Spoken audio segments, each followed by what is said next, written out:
The exercise that we're going to practice with now will probably require more time than others that you have done so far. So if you want to do it yourself, which is what I highly recommend you, make sure that you can accumulate some significant time so that you practice and you try to think of this problem. What is the problem? We want to write a method which, if given a string, it will return the reverse. So if I give you the name, for example, Alan, the reverse should be giving back to us N-A-L-A. So this is the kind of method that we want to write.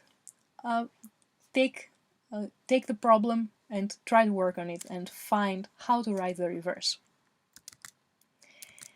I'm bringing up, like usual, the IntelliJ IDEA, and what you see here is a little bit different than what I'm usually doing. This is also a suggestion for you. I have started writing the reverse. You see the number 1 probably here, which means that the reverse, we will write several versions of the reverse. And before I actually implement the reverse, I have started thinking of test cases. What kind of strings should my method handle correctly? One way we can test the method would be through the printline method. We see on the screen and we examine manually with our eyes whether or not the output of the reverse is the one we want. The other way, which we have been recommending, is through assertions. So we are taking the reverse string that we expect the method to return, and we are comparing with dot equals with the string that the reverse method will return. So the goal with the actual string.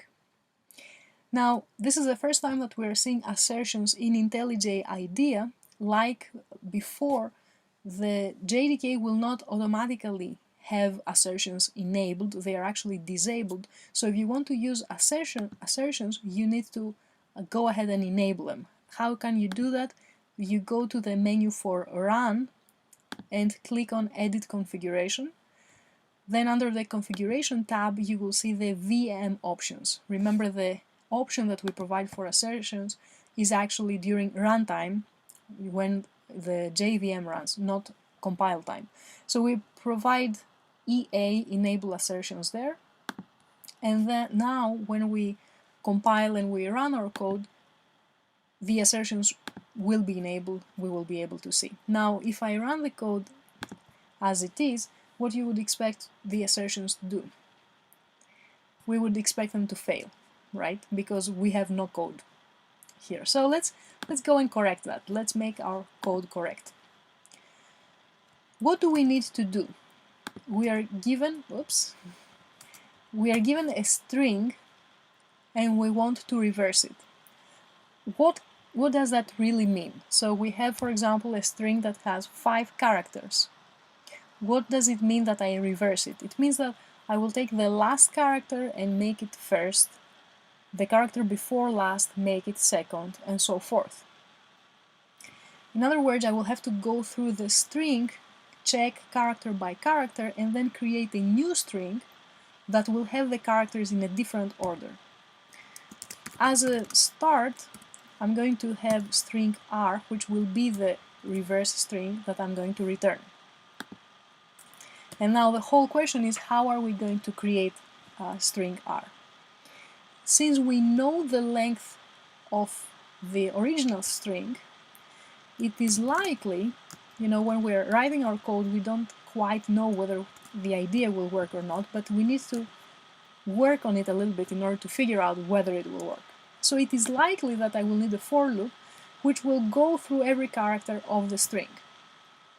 So for example, I will have a variable, the loop variable starting from I will have to go through every character of the string. How do I get every character of the string, the length of the string? Through the length method, so I will say s.length.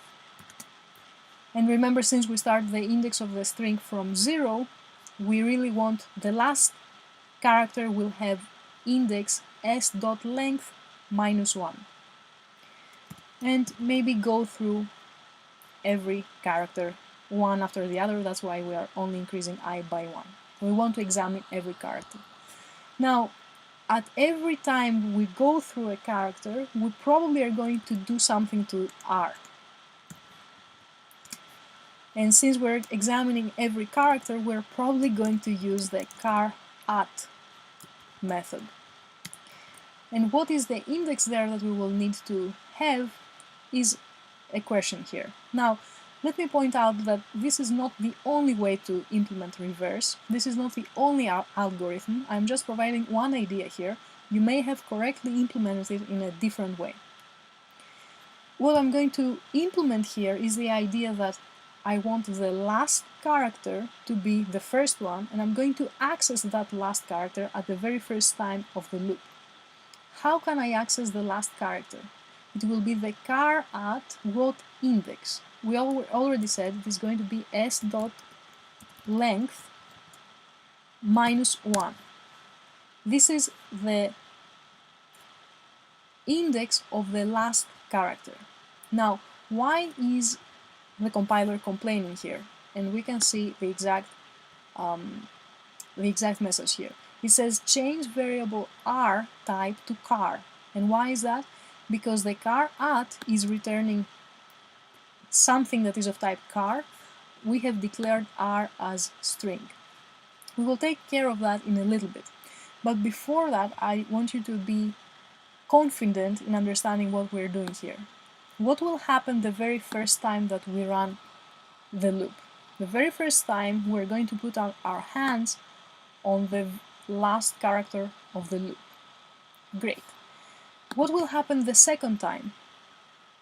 We not only want to be going character after character, but we want to be modifying R itself. So we are constructing R every time. So we will be appending or prepending the next character that we're going to read at the next iteration to the character that we read before. So the first time we read the last character, on the second iteration we're going to read the character before last. How are we going to make sure that? In the way we have written the code, every time it is going to access the very last character. In order to access a different character at every iteration, we need to make this expression as a function of I. And if we write the expression like that, it will actually access first time that I is 0, the last character. Next time I will be increased, so it will access the character before last, and so forth. Where should we put the character before last on the second iteration that we have already read the last character? Should it be prepended or appended? It should be appended. Now, because it should be appended, we should put R plus in front of char_at.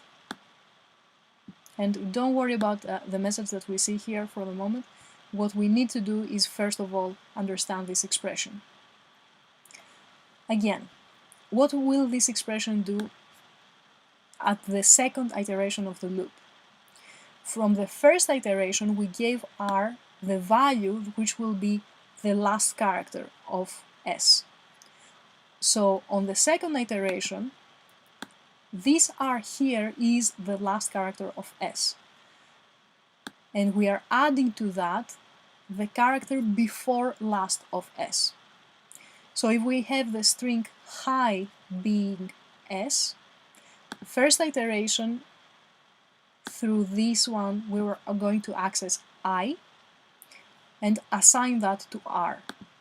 On the second iteration, this R will be I, and we will be accessing the character before last, which will be H. So it will append H to I. So it will be giving them in reverse order.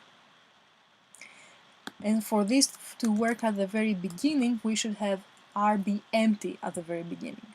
So again, this R will be empty at the very first iteration, so R will be assigned the last character of S. Second iteration, this R is the last character of S, and it will be appended to that the character before last of S, and so forth. This is why this expression will actually work. This point is a good stop point to check how we're doing with our assertions. So I run the code, and as you can see, we do have assertions complaining. And what is the particular problem? We have a null pointer exception happening, where this is the line that raises the null pointer exception. Now, as soon as we see the line, this particular line, we should be able to identify the exact part of the line that is causing the null pointer exception. Why is that? Remember that a null pointer exception happens when we have a null reference and we invoke a method through that reference. The only method invocation we have in this line is s.length. So the message should tell us, oops, s must become null at some point, and that's why we have a null pointer exception. Now, what is the method calling the reverse, where it is this very last assertion? And indeed, we provide null as the argument, and the fix is pretty straightforward. All we have to do is say if s is null, then return whatever we have expected as the assertion to return, which is the empty string. Now, if we run the program again, and IntelliJ will actually compile and then run for us, you see that the assertion is gone. One more note before we conclude the discussion around this particular version of reverse. You see that in the for loop we are actually invoking s.length how many times for every iteration? Twice. Once to check the condition, and once in the body. As the result that length is going to return to us is not going to change though. The length of s is not going to change. Remember, strings are immutable. So we are really wasting quite a few, especially if we were going to run the loop for a longer time, we are wasting both memory space and CPU time. What would be more efficient to do would be to store the result that s.length gives us to a variable like k, and then use that value. We don't need to recompute the value anywhere we need it from that point on.